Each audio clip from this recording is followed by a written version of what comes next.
from a psychological standpoint. And I think that any athletes that's listening to this today should really ask themselves these questions for every training session, for every competition session, and for every situational dilemma that they find themselves in. I'll give you an example real quick of a situational dilemma. I'm in side control. Okay. The worst position in jiu-jitsu. Right. All right. It's the worst. All right. Somebody gets you in side control and you got your coach in the background saying hip escape. And you're like, bro, like this guy is just so, when this guy puts you in side control, it's not fun, man. You're not going anywhere. But he'll tell you mine's not fun It's either. not any better. It's not any better, you know? But there's 3 questions that I think everyone should ask themselves. And it's when you approach any dilemma, the 3 questions is, where am I? It's number 1. Okay. Where do I want to be? Right. Is number 2. And how do I get there? Okay. The how do I get there is actually already answered inside of us. And that is from our baseline. Everybody. That minimum that you guys were talking about. Absolutely. Everyone who is a practitioner has a baseline. Yeah. That's why you're in competition. That's why you're in training. That's why you do what the hell you do. Right. Because you have a baseline. You have some semblance of an understanding of where you are. Right. Okay. So I know that I'm in guard. Something we do at VRMA, not too sure if anyone else does this, but if you don't have at least 3 months of our fundamentals class, we don't put you to roll. We don't. You need to go through the fundamentals class where they do like a roll light. Right. So that you get acclimated Kind and of like assimilate. a situational type of thing. Absolutely. Yeah. And I always tell Wagner, I'm like, man, I wish you had that when I first started training. Dude, my first class with Wagner was, okay, guys, it was me, Wagner, and at that time, a brown belt, who's now a black belt, good friend of mine, his name is Eric Jimenez, who was weighing about 285 at that time. Thick. Okay. Wagner goes, all right, so this is Joe's first day in class. Today, we're going to work knee on belly. And I'm like, no way. I'm like, okay, cool. Like knee on belly. That sounds great. Wasn't great. Dude, he has this 300-pound behemoth stick his knee on my belly. And I'm like, what the hell? And he's just sitting there on the wall laughing. This is old Wagner. Okay. Yeah. New Wagner is like, all right, let's just lighten up a little bit. Like, you know, but he's just sitting there just laughing. Right. Same thing with Adrian. Adrian was the same way. Like Adrian would literally he has this thing called terraform. Okay. Right. Where it's basically he drives his head into your stomach or your chest from like north-south and just like drives you into the ground. Kind of like a screwdriver? Absolutely. And just like he calls it terraforming, like he's making you one with the earth. You know what I'm saying? And he'll sit there and he'll ask you, he's like, are you alive? Are you okay? As he's doing it? He's doing it. For him, pain's a strategy for sure. He makes it very clear. Absolutely. He takes his knuckles and plays like the xylophone on your rib cage. He'll pull on your collarbones like this and like. Dude, that's like Big Brother shit. Dude, you have no dude. He'll probably laugh when he hears this. Yesterday, he nurple me in the middle of the row. I swear, bro. I'm sitting here and we're rolling, and he goes, boom. And I'm like, what? And he's like, you didn't see that one coming. And I'm like, bro, he's like one of my great friends. Right? I love Adrian to death. Trust me. That's classic. Yeah. And he sits there and he gives me a titty twister. And I'm sitting here like, wow, we're really WWE right now. Like, this is like, what are we doing? You know? So, but I love it. I love it. Trust me. And he only does that to people he loves. So yeah, the close friends. They go around doing that to people. Yeah, absolutely. I'd be like, you're just weird. You know, but again, going back to the situational dilemma, you begin to ask yourselves these questions. So I'm in side control, right? Your third question is already answered, but it's in the proverbial sense. What do you mean? It's kind of like in the atmosphere of your mind. You've not put it together in an established thought. So you don't have that. You have the answer. You just haven't put it together. It's kind of like when a person says, I know what I want to say, but I just can't find the words to say it. But it's there. It's in their mind. They can literally define everything around it. So I'm looking at this in front of me right now, and I'm like, I know what I want to call it. It's blue. It's It's from Disney. Disney. The guy, Buzz. Oh, Toy Story. That was the name of the movie. Right. And they eventually get to that point where they knew that it was always there. Yeah. You just have to find a way to elicit that. Oh, that's interesting. So question number 1, where am I? Question number 1's purpose is to satiate the emotional responses in the mind. Okay. All right. So kind of calm it down. Absolutely. Right. Because what's the first thing that happens to you when something's uncomfortable? Panic, kind of. Absolutely. Fight or flight. Yeah, absolutely. You start going into the flight or fight defense. Your amygdala is being triggered, and now your body's like, okay, I have somebody on me, and all you're thinking about is everything that they're doing and nothing of what you can do. I can see that. Yeah. Yeah. And here I am. I'm inside control. Your frames don't work. Nothing works. So the first question is satiated with one simple word: acceptance. I'm here. I accept this. Same thing when you walk into the competition setting. Where am I? Your anxiety is up. Where am I? I'm here. I made it. I'm at Pans. I'm at the Orlando Open. Oh, that's interesting. I'm here. This is where I'm at. This is real. This is really happening right now, guys. I'm here. Kind of put you into focus too. Like what? Absolutely. It's an acceptance of the reality of where you are. You good, man? Yeah. It's the switch from anxiety to excitement in that case. Oh, that's cool. Yeah. Right. I mean, and it all comes down to as well is like most of the time it's just exposure therapy in a lot of ways. Like if you expose yourself, 100%. Like you're starting at the minimum and you start to expose yourself over time. And this can go in both ways, whether you're in a bad position, you're trying to improve your skill or even build energy systems. And I would say like all energy systems are usually built in the gym. Right. With one caveat being like cardio. Okay. Because cardio in and of itself. When you say in the gym, that you mean like off the mats? Yeah, off the mats. Okay. Yeah, off the mats. So like not on the mats, but in like a weight room. I got you. Yeah. So I would say like actual cardio like is built in on the mats itself rather than like on running the road or riding your bike or whatever. But in that respect, what you were saying before about kind of like fluctuating the intensities or whatnot, like I find that a lot of athletes I would work with, I would tell them, hey, choose your days that you're going to do skill acquisition and then choose your days that you're going to go on the mats with no intention of learning skill whatsoever. And you're focusing entirely on just, you can call it Pohada, but you can say like very targeted Pohada, like Pohada. Right. Like you're with a specific purpose. Yeah. Right. Like you're not going to go and just go randomly roll hard. You want to achieve a goal. Yeah. I can give an example for the audience if they can do it themselves. Like you can go, what I would do with some athletes I would work with is they'll do like anywhere with 3 to 4 rounds at least. Yeah. And you do this like once a week. This will absolutely cook you. You bring yourself to hell.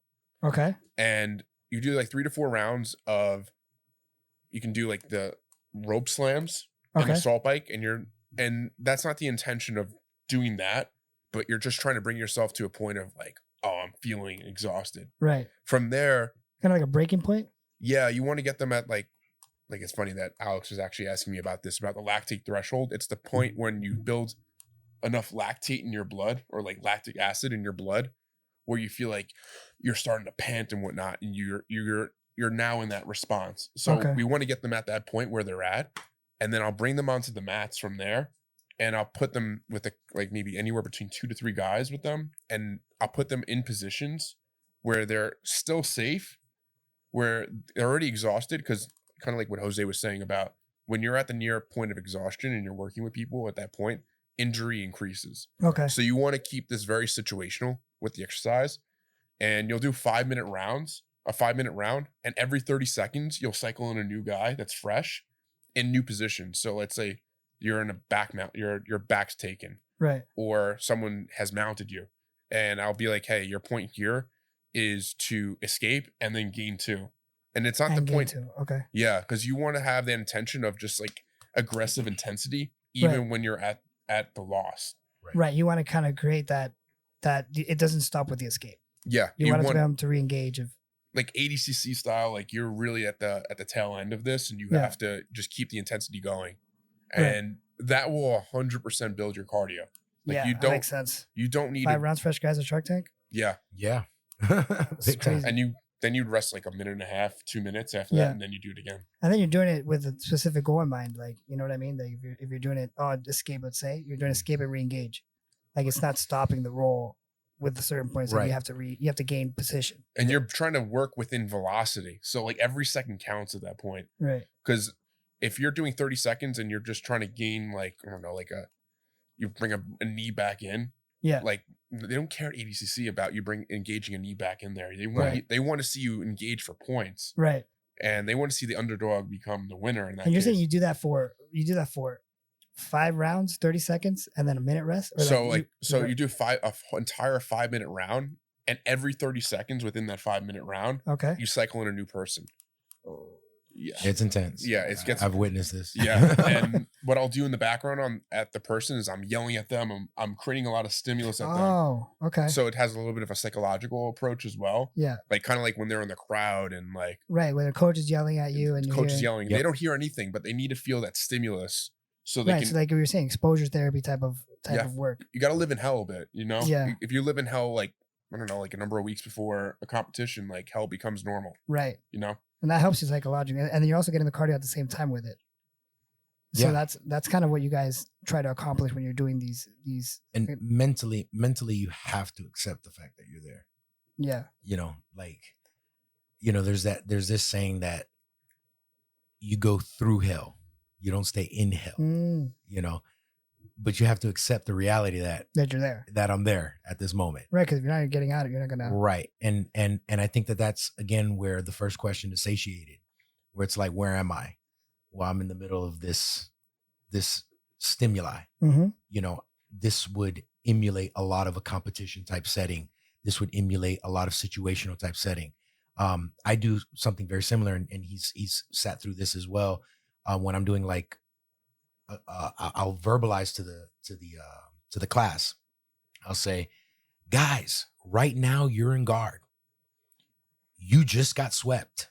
You're down by 2 points. You need to re-sweep and pass. Mm-hmm. And you have a minute and a half to do that. Right. Yeah. You see what I'm saying? So it puts a pressure on you to have to do that. And then in the background, I'm like, let's go. Come on, let's go. That whole acceptance concept is, you know, where am I? Well, I'm here. This is the tournament. This is the position. This is my physical status right now.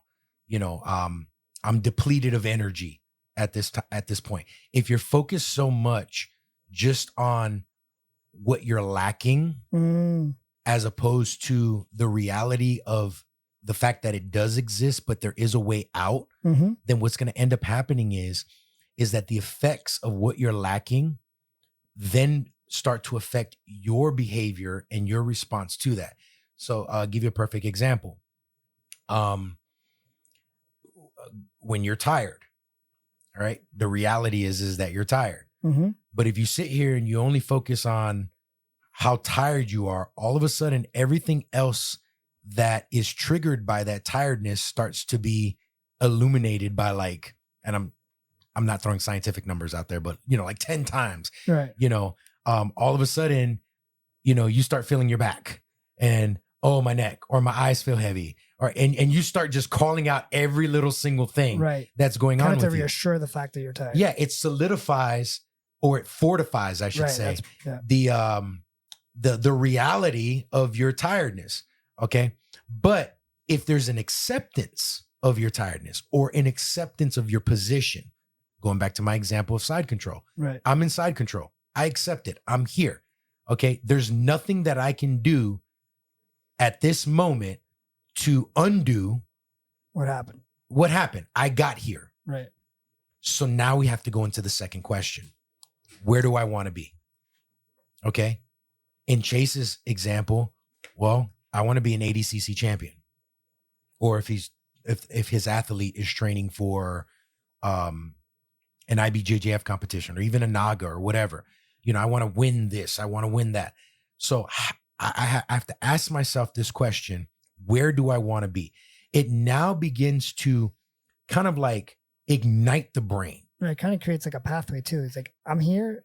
You kind of not, this isn't the word, but it kind of creates you know where you are, you know where you want to go. So it creates that direction, I guess, of thought. Absolutely. It centers the focus of your mind. And I think that's what, if I'm translating correctly, I think that's what you're trying to say. It does. It centers, or it establishes the focus of your mind, so that you're no longer amplifying the uncontrollable variables. Got it. What are the uncontrollable variables? I cannot control how much weight this guy puts on me. Yeah. I cannot control whether that guy's spazzy. I cannot control whether that guy grabs this top shield, or if this guy is using a seatbelt grip or double unders grip from the back. I can't control those types of things. Those are what he does. Something Wagner always says that I love. It's not your training partner's responsibility to protect your injury. It is your responsibility to let your training partner know that you are injured. Right.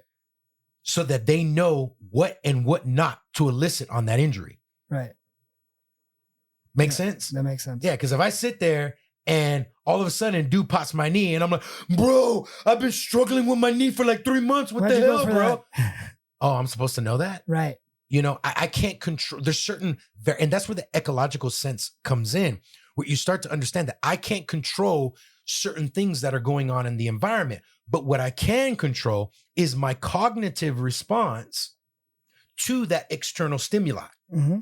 Does that make sense? Yes. So you can control the response. You can't control what's affecting you, I guess. Absolutely. Absolutely. So how you respond to it. Yeah. Let's use an example right now. Like, I have an injury on my elbow right now. I have it on my right arm. I didn't notice. Yeah, you don't notice. How could you miss that thing? No, it's like a whole other person. It's massive. We got to put a mic on it. Yeah.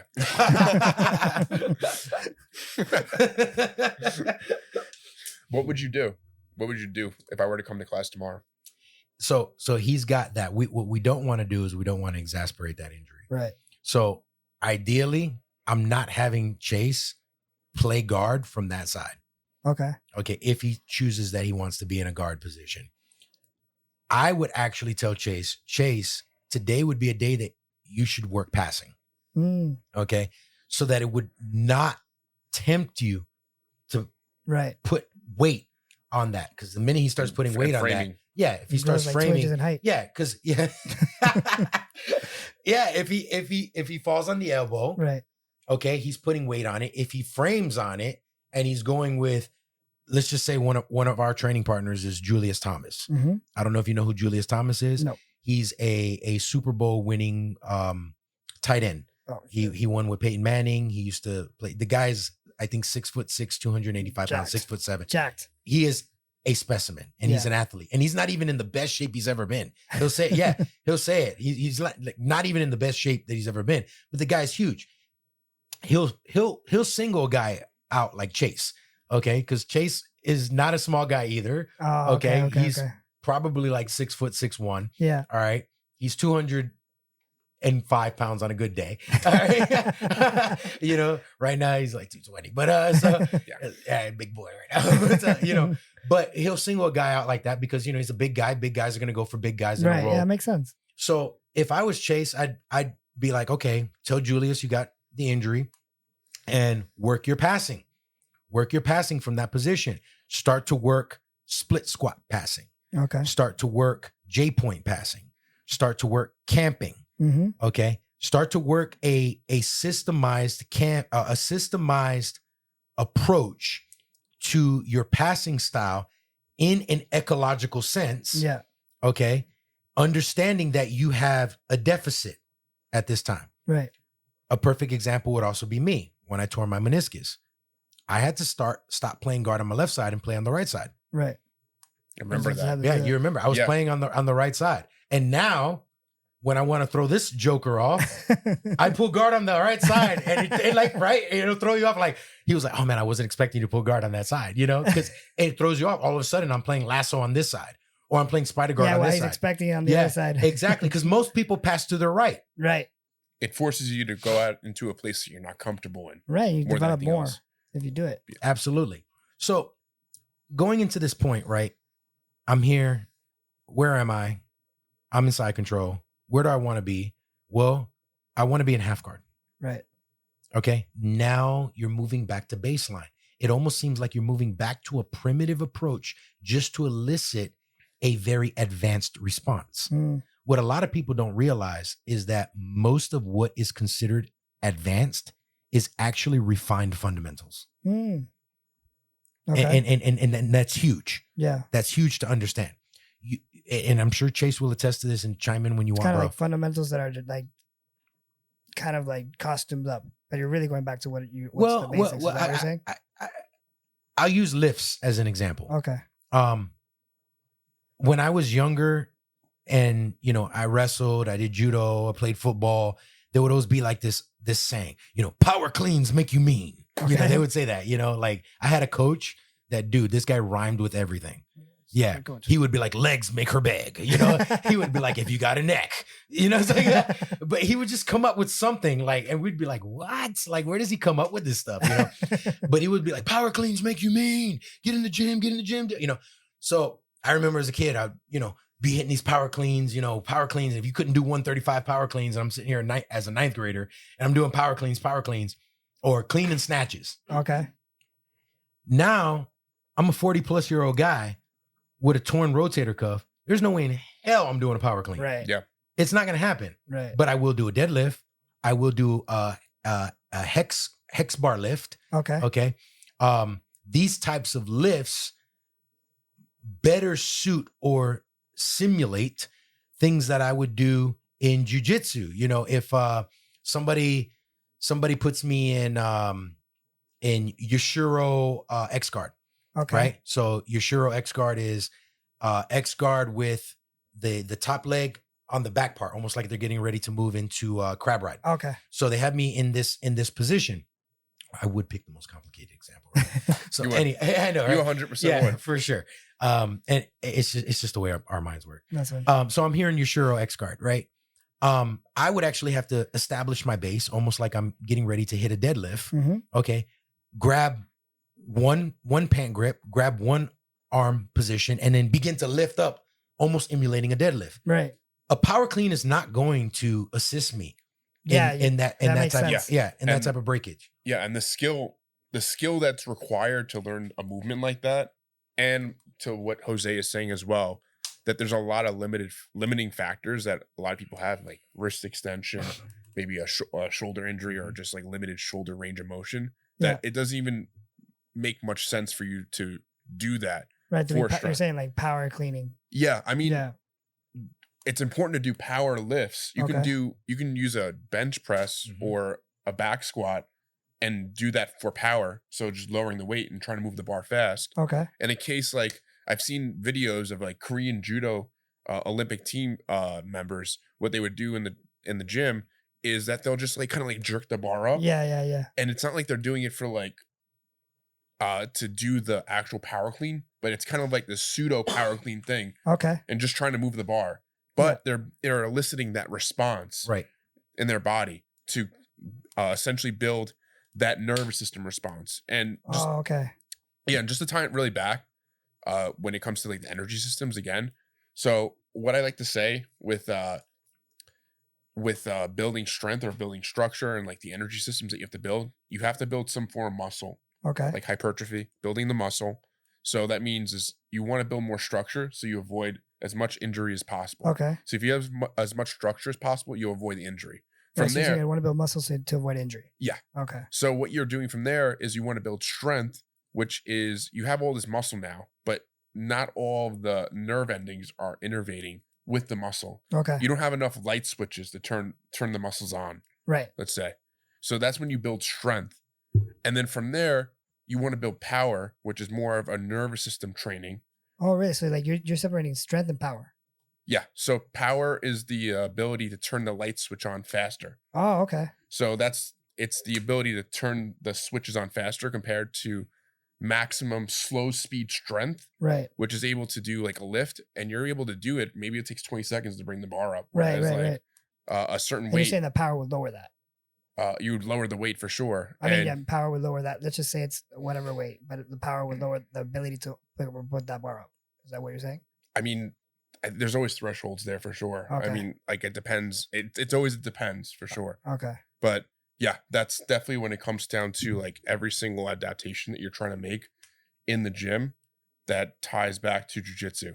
And yeah, I mean, I think of like Wagner, for instance, he's definitely trying to work on his power as much as possible now because he has that strength and that isometric strength there. I think he just wants to be able to turn those light switches on faster. Right. Okay, that makes more than sense. anything else. There's a give and take with all of this. Right. Right. And it's from years of going back to what I said a moment ago. It's from years of refinement of fundamental principles. Okay.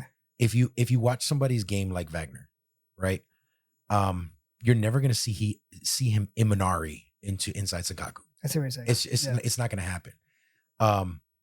He uses a very simplistic approach that's been so well refined that makes him one of the top competitors in the world.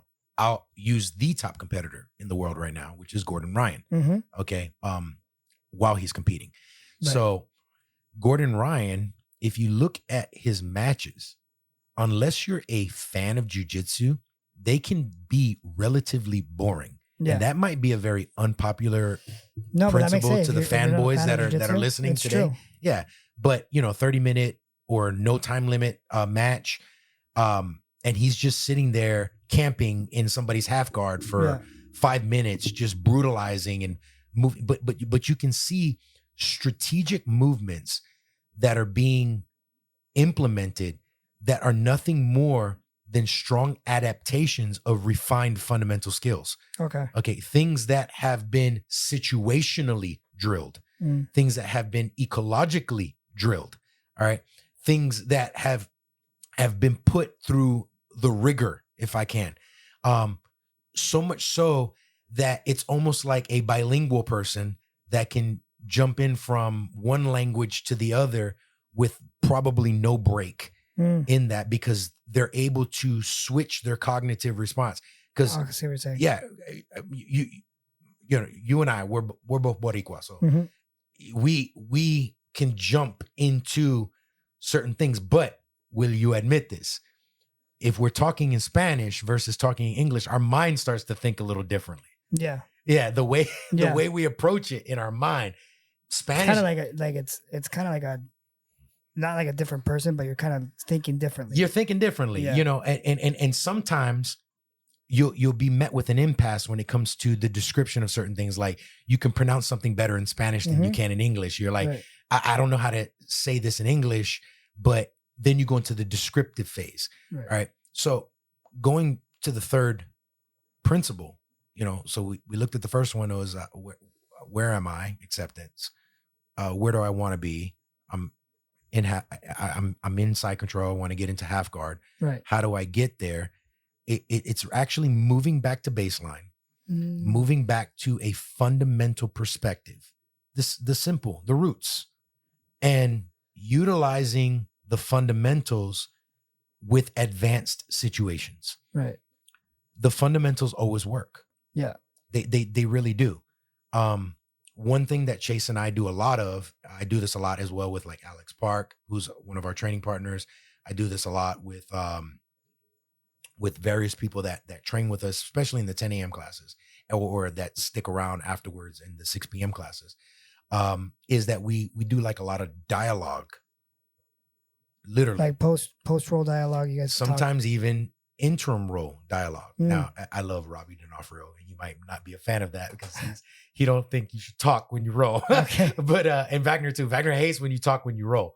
But there'll be times too where Wagner will sometimes move into that eclectic approach, and he'll say, "You see how I'm doing that to you? I don't know if you experienced that." He'll say, "You see how I'm doing that to you? Let me show you what I'm doing." And he'll stop the roll just to show you what he's doing. Right. And that's dialogue. But that is also a form of cognitive training to fortify the fundamental baseline presence of technique so that it can actually now be fortified and structured to more advanced situations. Okay. So you're saying that dialogue helps you fortify that baseline. Absolutely. So because when something more advanced or the stimulus is more advanced, be able to respond a lot Absolutely. You know, from a scriptural standpoint, you know, I'm big into scripture. So from a scriptural standpoint, there's a scripture in Proverbs that says, "He who wants to be wise will walk with the wise." better. Okay. Okay.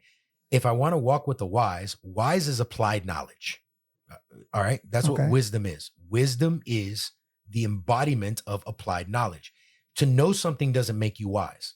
The application of that, or the execution, which was the key word we were looking at earlier, the execution of that is wisdom. Okay. So if I'm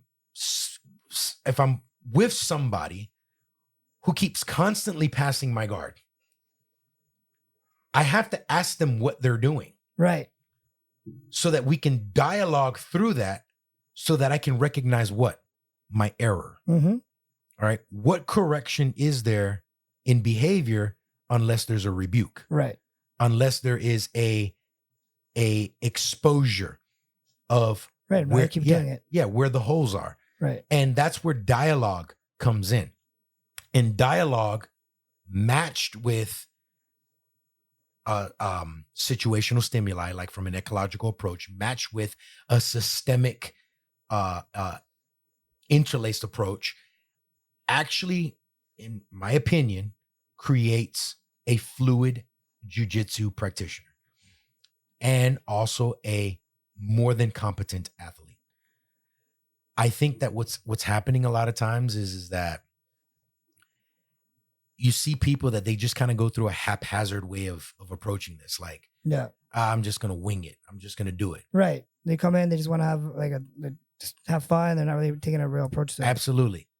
You talk to any of my training partners, any of them, they'll literally tell you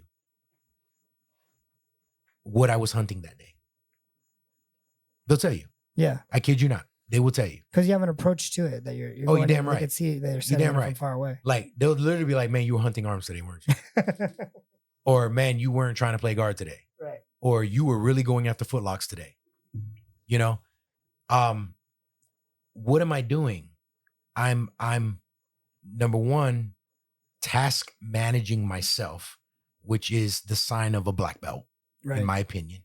I did a podcast with Karina, who does the Grappling channel. Yeah.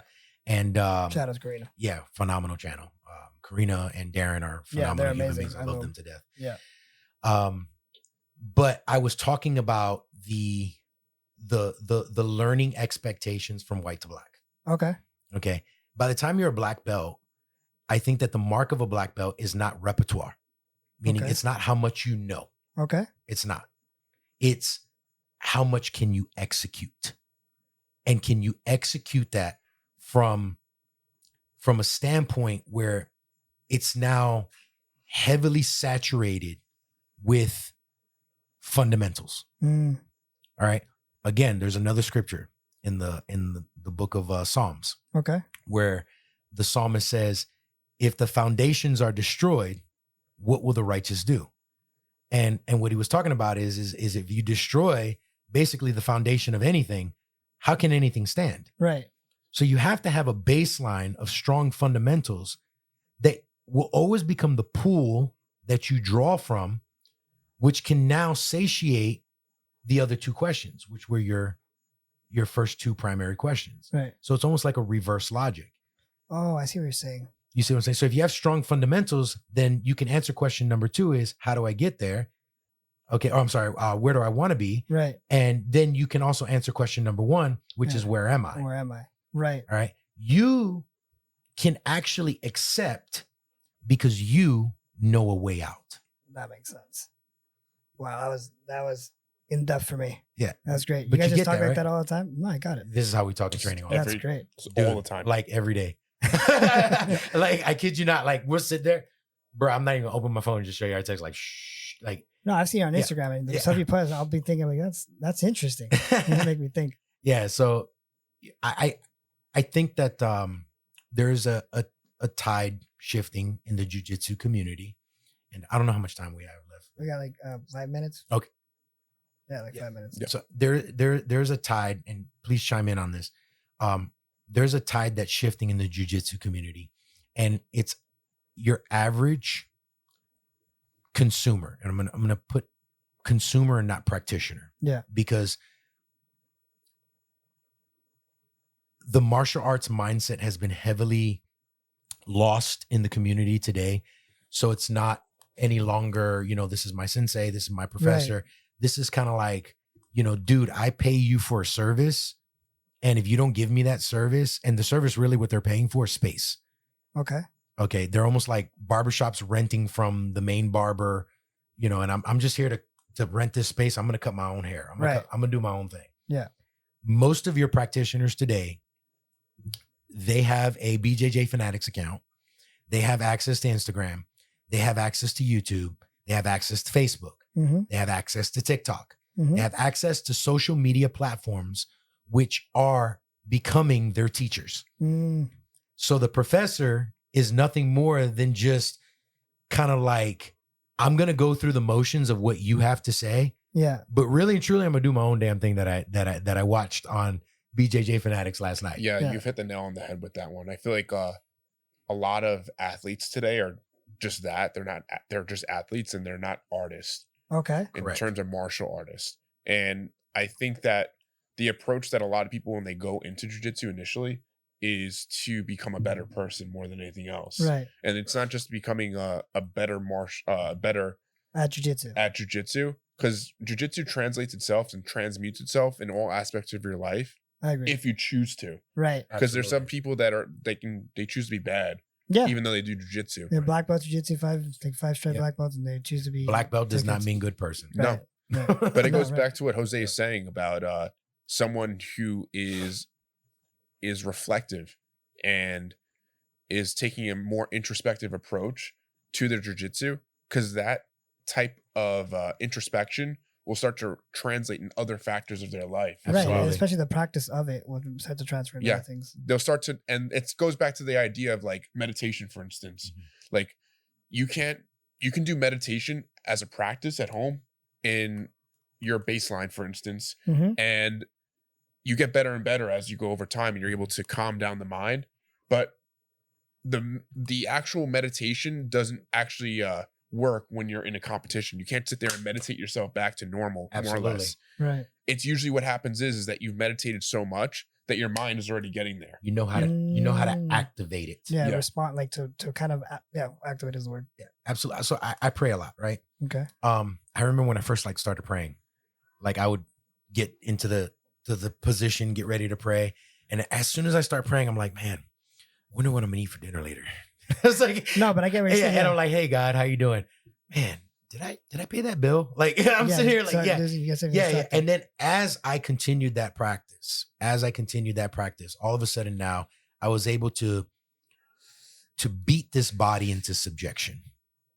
All right. And beat this mind into subjection to where now the will to want to improve and be better was more than the will to just acquire more knowledge. And I think that's what's happening a lot today in the jiu-jitsu community is that, and excuse the way I say this, say freely.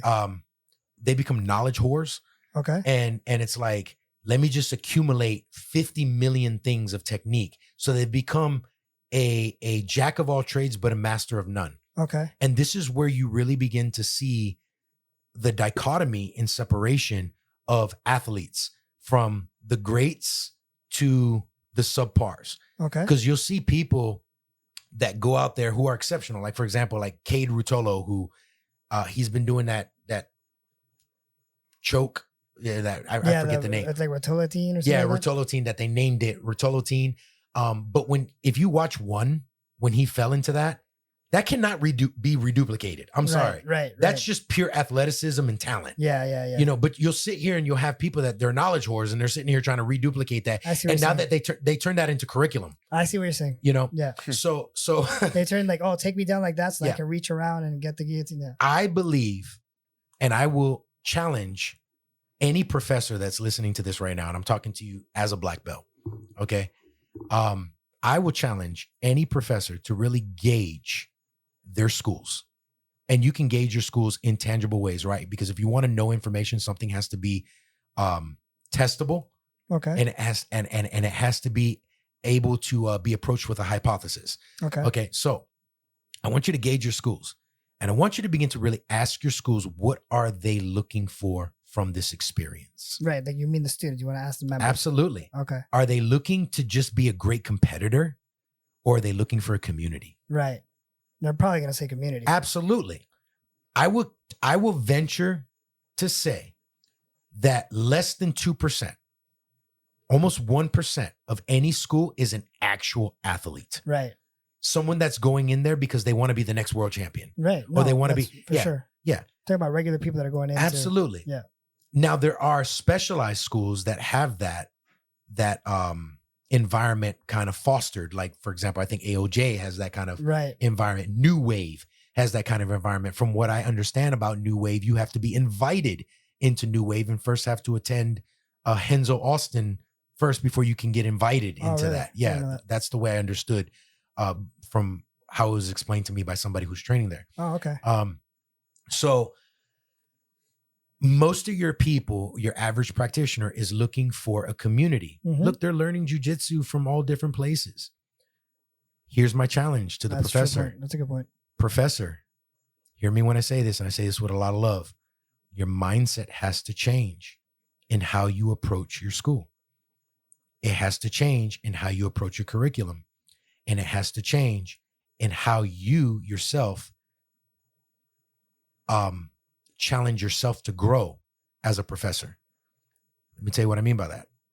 I have to always be studying. Now I'm a nerd, so I do study. You know, I actually study probably like 2 hours a day, jujitsu. Okay. Separate from my training. Right. Like literally studying, watching film, writing down techniques and things like that. I have composition books like this. Jiu-jitsu notes. Yeah, of jujitsu notes. I literally have a journal of every time I've ever been submitted. Yeah, there's quite a few people in that journal. All right. You're in that journal a few times too. You know, so I have a journal. I have to challenge myself to always keep up with the times. Right. Because your practitioner is keeping up with the times. We live in a postmodern world of no absolutes. So there's like no real definitive of I need you as my professor. Right. No, I don't need you. If I don't get what I'm getting from here, I'm going to the school down the street. If the school down the street ain't giving me what I need, I'm going to the school up the street. That's where the consumerism mentality comes in. It's no longer a martial arts mentality. It's very rare to see something like me where I came up from white to black. Yeah. And I'm still training under that same professor. I'm still growing. Dude, Wagner Rocha constantly grows. Right. He's doing exactly what you're saying. This man studies leg locks. This man studies wrestling. He's not a wrestler. He's an anti-wrestler. He studies takedowns. He and he'll tell you that, he suffers from dyslexia and he's not, the best reader and things like that. But that man will sit there, watch something, dissect it, and then train it, drill it, and then implement it into his curriculum. So people ask all the time, and I'm not speaking high of my school just because, I'm from that school, but people ask all the time, why is VRMA one of the highest competitive schools? And this is not just me being braggadocious and boastful. I get what you're saying. If you go to any tournament, that's no-gi, and VRMA is on the scene, I guarantee you that many of the wins and the pathways toward victory or even the champion will probably be from VRMA. All right. Why? And it has nothing to do with the individual athlete. It has everything to do with the environment. Yeah. That is an environment. Exactly what you were speaking, like we were talking about this podcast, is that this as a coach, as a professor, you have control of that environment. Right. And if you want to make a good environment, you have to be able to continuously learning. Absolutely. Updating your software. Absolutely. Because that's stagnant. And Wagner's constantly downloading new software. Right. Constantly downloading new curriculum. Constantly. And now he's adopted, I would say, a quasi version of ecological training. Yeah, I mean, he's trying. And he's trying. And there's not a lot of, I feel like Wagner's a very interesting guy in that way because he's Brazilian, but he's also American. Yeah. So he kind of there's like an in-between with him. So he has like two different mindsets from what I've kind of seen with him. Big time. In that way. And he is definitely very open, even though he has that pojada. Which is an important element, openness. Yeah, he can be hard-headed for sure. from what I've seen at the very least, but he can be very hard headed for sure. But a lot of times he'll feel it on his skin, and he'll start to implement those things for sure. And yeah, I think that like the saying definitely works. Shit does roll downhill. Yeah. Yeah. Yeah. So if at the top, like if the coach or the master or the professor, right, wherever you want to put it, is just showing up just to show up, and just like I've been at schools. You can tell. Yeah, I've been at schools where I've seen the coach and I can sniff it off of them that they 5 minutes before they got to the class, they were on YouTube looking at a for technique, sure, and they just implemented that technique 5 minutes before. Yeah, and it shows itself in the class. Yep. And there's also professors who are incredibly involved, like example like Jose, who's incredibly involved and is incredibly open to feedback and always trying to iterate, and the results show.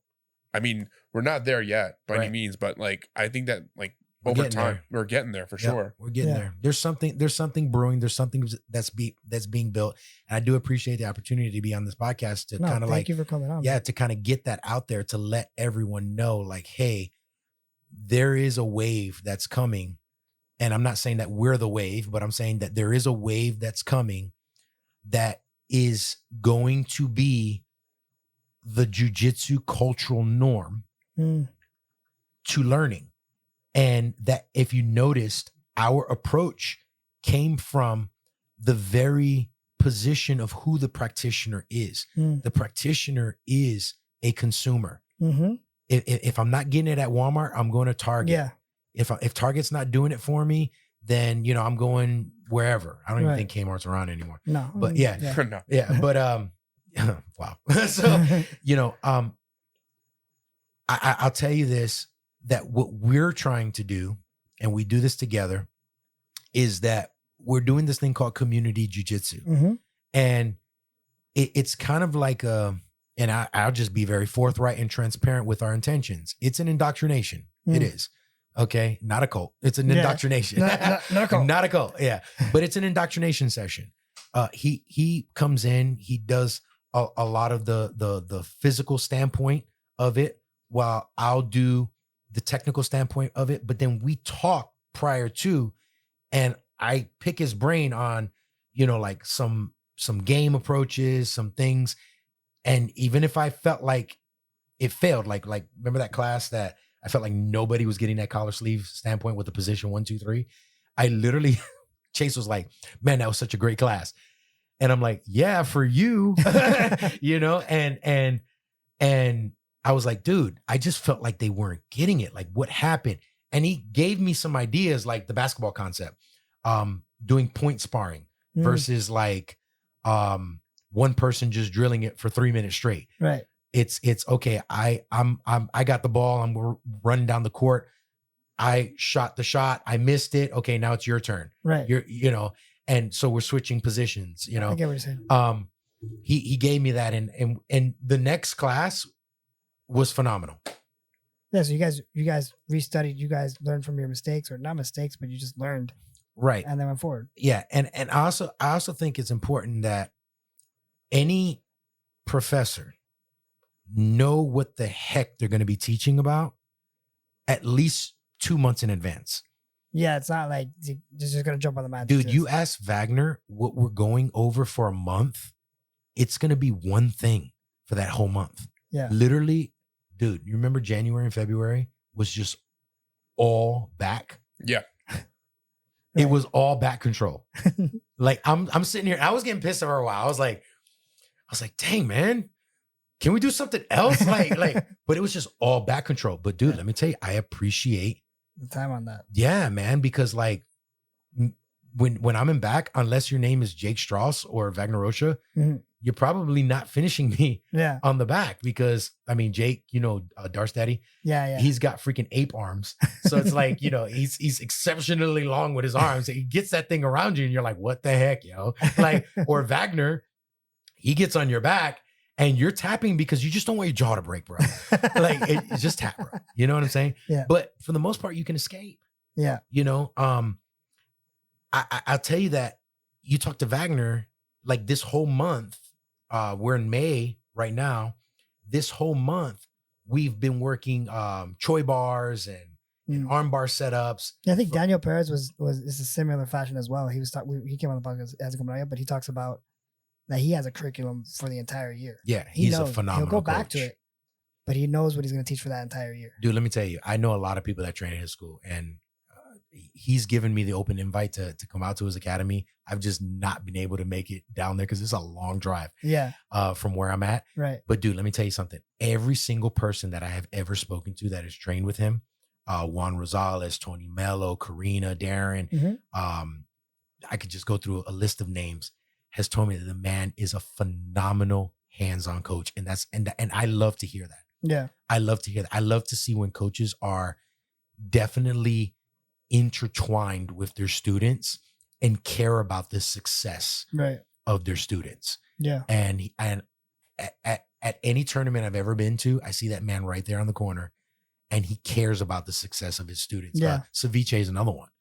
Okay, dude, that man gets me hype on his pre thing that he does for his students, bro. Yeah. When they're getting ready to go out there and he starts doing the whole slapping bit. All right. And I'm sitting here like, yo, I mean, it's just not my personality. I wouldn't do that. Like, I'm not gonna sit there and go to Chase and be like slapping him up against the face. And it goes back to the idea of like there's different people that have different things. Like, I feel like I'd probably climb up a bit if you did that to me. Honestly. Wagner did that to me at Pans. So I saw you slapping yourself. He's like, let me help you. Yeah, he did that to me at Pans. I won the first round and went to the second round, and I ended up getting third place in weight, one gold in absolute. And he literally came up to me. He's like, hey, you want to win this? And I was just kind of like, and he literally said, I'm a grown man. he literally, I don't know if he slapped me or if he put his hand really heavy. It's so hard to tell with him because he's got catcher's mitts hands. And all I felt was something on the back of my head go, and I'm like, he's like, hey, you here? You want to win? And I'm like, yeah. Like, you want to win? He's like, come on, snap out of it. And I'm like, all right.